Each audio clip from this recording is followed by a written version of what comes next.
What is up everyone, welcome back to Naruto Online. Hope you guys are all doing well. I've actually gone over some of my old videos, taken a look at what they sounded like, things that I could improve on basically. And one of the things I noticed is I always say sorry a lot because I missed an upload, and it is a trend, so I'm gonna try to stop doing that.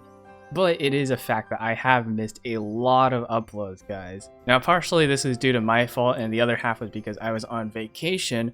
But for the last couple of weeks, I have been recording all the recaps. I just was a little bit lazy about that, but I will talk about this more at the end because I know you guys don't want to listen to me blabbering about this. Instead, we're going to be talking about all the new things that have come out this week because there has been a lot, including Shisui Susanoo breakthroughs on EN now. Now, Shisui's breakthroughs are pretty controversial just because of how insanely overpowered they are. I can't even see them right now because I don't have him 3-star. But he is out now. He's so far almost completely pay to win. There is some slight ways you can get his fragments. Like you can see I have 3 of his fragments here. I actually don't know where I got these from. But I believe you can also get them from the Lucky Wheel, which costs right around 1.6k per fragment. So overall he totals to like 288k, which is very expensive. And alas, my goal is to try to get him. You can see we are 124k, but that's less than halfway there. But according to like my approximations, it should only take about a year to get there. But it's probably more of an endgame goal for me, and by then we might have ninjas that already outpace Shisui Susanoo. Now also I did a whole video about Shisui Susanoo's kit, his breakthrough kit, but here it is again if you guys want to take a look at it. Now if we actually take a look at Shisui's skills here, we can see that he has the 2 new debuffs. They're the same debuffs as the one in CN, but they've just been actually renamed now, officially named. So you have Discouragement, which is like the weaker version of No Cheating, and you also have Slow Reflex, which is basically Sluggish, but just renamed. Other than that though, I think we still have the Shisui that hasn't been changed as it has in CN, so we still have the original one, but it'll probably be changed later in the future just because that's how the CN changes kind of roll out, is they roll out later in EN compared to the CN ones. And then meanwhile in CN there has been a lot of stuff that has come out. One of the things was a new mode. I actually covered this in last week's recap, but I never uploaded it, so I'll just put the clip of it from then over here.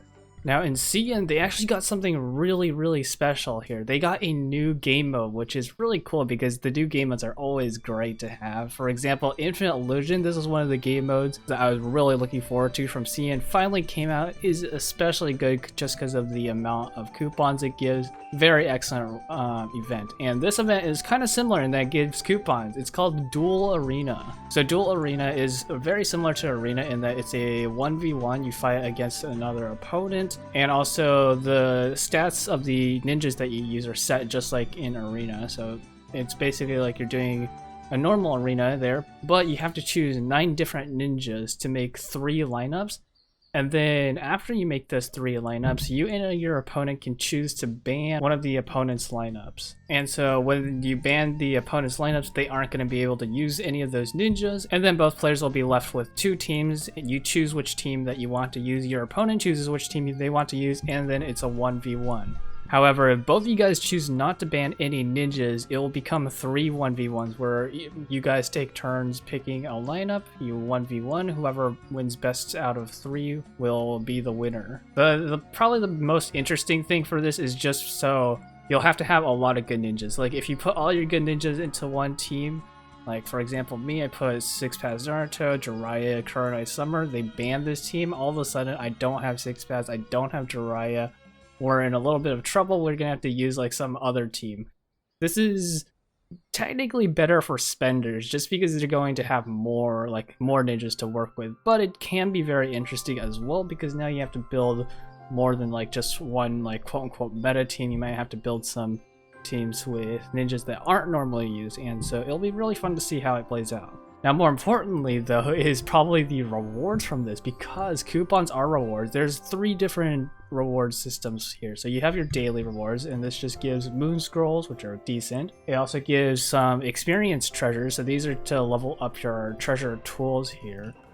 And you can get like what, 3 I think you can get like 3 of these every day, and that's actually really good because normally you don't get these copper experience pigs, and they give 60 points, so it's definitely not a small amount. And so those are the daily rewards. I'm not too sure what the packs there are, so we'll have to see later. But along with that, there's also like how when you initially join Arena, there's the first like gifts, the first rewards here. So the first rewards for Duel Arena are just some minor amount of coupons, some more of those treasure pigs, and some scrolls as well. The more interesting thing though is the season rewards, because take a look at this. They drop a significant amount of coupons, and this is for every single month. So you can see like at Sage of Six has the highest one. It actually gives 1,000 extra coupons on top of 45 of these treasure pigs, which are the silver ones, which are even better than the copper ones, and also you get the 80 secret scroll pages. And so these rewards are already pretty insane. And then on top of that, the first 50 people to reach Sage of Six Paths each season will receive a special title called Legend of the Six Paths. And this is the first title that will actually give you stats when you equip it. This is really interesting because one of the things when I first started playing Naruto on like 5 years ago was I was expecting these titles to give stats, but they don't. But now we're finally going to get a title that will grant stats. We don't know what the stats are, but it will grant stats, and I'm not too sure how it will distribute the titles because it says the first 50 people. I don't know if that's the first 50 in your group, in your merge, in your region, in your cluster. It doesn't really tell you, so we'll have to see about that. I would probably guess like cluster though, but either way, it's a very, very cool feature that that I've actually wanted for quite a while. But the biggest takeaway is that it does give coupons, and that's really great because then we get to have a lot more. We get more ways to get coupons. As for this week though, we did get a new ninja, Hinata, I think Hinata Chinese style. She has a kit that actually makes sense, especially with Shisui Susanoo, because her chases actually require acupuncture to work properly. But if we take a look at her kit here, you can see that her mystery is nothing special, it just deals damage to 10 units, repulse, and also cancels buffs and shields to the selected unit. Increases their mystery's chakra cost by 5, and this is actually stackable up to 4 times until the end of the battle, which is kind of insane. It's like a permanent chakra increase. And also pretty insane about it is that it has a mystery cooldown of 1, which means you're going to be able to spam this every single round and cause quite a lot of damage. Her standard just hits a random unit, causes 4 combo, high flow, and acupuncture, but her chases are where it starts getting interesting. So normally her chase 1 is high flow to repulse, and then it'll reduce that unit's defense by 4%. However, if they're suffering from acupuncture, this skill has a 20% crit rate increase and reduces 8% defense instead. So basically doubles that stackable defense debuff. And then we see that her same thing for her chase 2, and her chase 2 actually chases into her chase 1, so that like kind of works together as well. And this one's the same thing, but instead of defense, it's resistance, so it can reduce up to 8% of resistance instead. So basically, you combine this with like Shisui Susanoo, you can reduce the units that you're hitting defense and resistance by 8% each round, assuming you don't have someone like Genma who can stack that. And then her passive here is also very important because Hinata has super armor and her chase attacks never miss. This is pretty impressive considering there's not a whole lot of ninjas that have never missed chases, and this is really great for chaining chases because now you have an option if you want to chain into another unmissable chase, and these are generally really strong because people like Naruto 6 Path who have high chance of dodging chase attacks, they're really hard to chase normally, but you add on that undodgeable chase and it becomes very strong and useful actually. And then aside from Hinata, there's also a new clothing, the Ice Warrior clothing.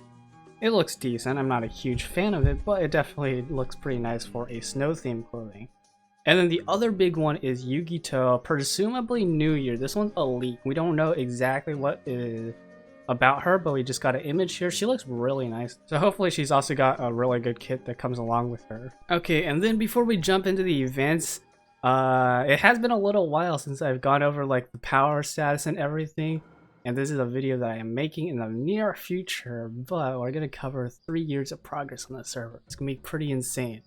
You can see though right now that we're very close to 3rd place. We actually passed Naruto for a little bit and then came back down. But you can see that we're only 20k away from them right now. If I swap to like a high power team, I could probably pass them. But I've just been using my normal one. I want to pass it with my normal team, not with like a artificially inflated high power team. And since our last recap, we've got a new team now. So we're actually running Jiraiya Tochan. We got him from the Fuku deal a couple weeks ago. Because there's that whole Lucky Snatch thing, and so we managed to get Jiraiya Tochan for basically free. And so we've been using him in our team. He's really strong, actually. I did not imagine how good he actually was. This is the team I'm using him currently in. Kurna, I'm not really sure about. She's one that I'll probably replace in the future.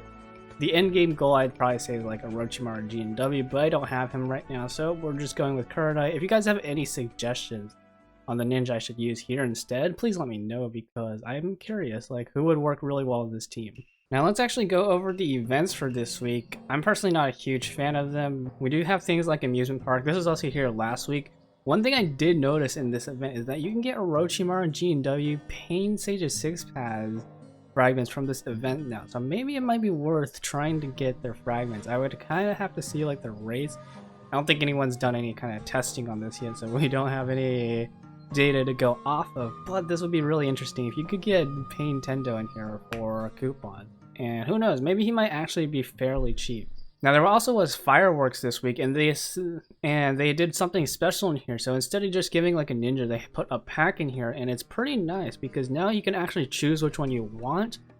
And the ninjas aren't bad at all. Well, some of them are bad, but some of them are pretty good. So you have like things like Hashirama New Year, Hiruzen Hokage Successor, Kakashi Summer, Naruto Sage Mode, Mabui Taisho Period, and also Anko Swimsuit, or just some training potions. So you got like everything. You have a huge selection of ninjas, and you also got power, so you really can't complain about this pack at all. Honestly, I don't even know what I'm gonna take in here. I already have Anko Swimsuit, I have Mabui Taisho Period, I got Sage Mode, Naruto, I have Kakashi, I don't have Hiruzen, so I might keep the pack around if they put like another one of these, because then maybe we can complete Hiruzen like that. But we also have Hashirama New Year, so really Hiruzen is the only one that we're missing here, and is the only one that I might go for. Over in the exchange store though, we have a pretty average looking firework festival. There is the Genma pack in here, which is nice for newer players, as well as Konan Swimsuit and the training potions. I'm actually really considering Konan Swimsuit because she's really useful for a lot of different things actually. There's quite a lot of Akatsuki units out there. Now there's also Fateful Choice in here. They have the clothing, Happy New Year. I don't think this was a new one. But then there's also ninjas like, so you get Tsutaka Squad, who we haven't seen in a while, so he's nice with Hisame.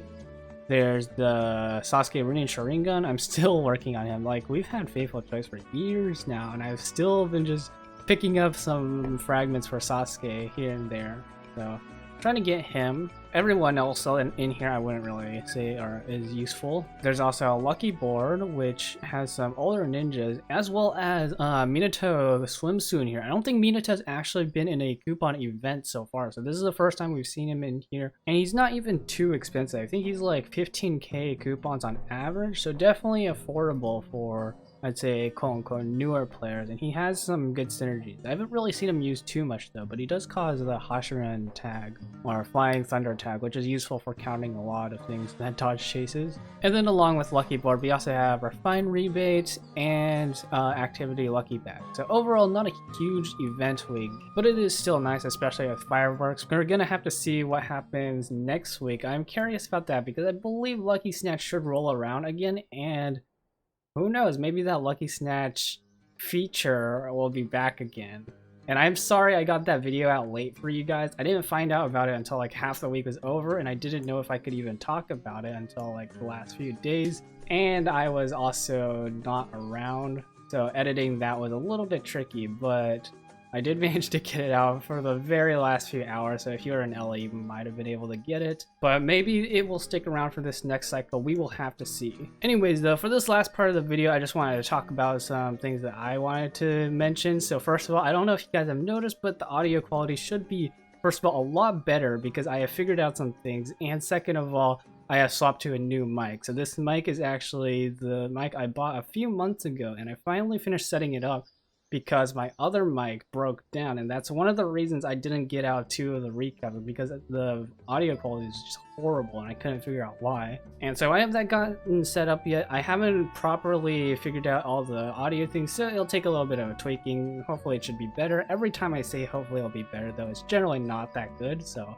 just keep in mind. But I just wanted to get this out there because I think that is very cool, and we're just improving the quality of our videos slowly over time. The other big thing that was annoying me with the other mic is it kept on picking up these like little ticks, like click click clicks in the background, and I finally figured out what it was. It was not actually my mic, but in fact my jaw. Well, to be specific, it's like kind of like popping your knuckles but for your jaw, and I figured out that it was making that sound in the recording. It was really bothering me while editing, but I finally figured it out, and I have figured out also how to counter it, so hopefully it shouldn't pop up in this video at all, except for some parts where I use some older footage and at the very beginning. But basically I have to record with my head tilted in a certain way.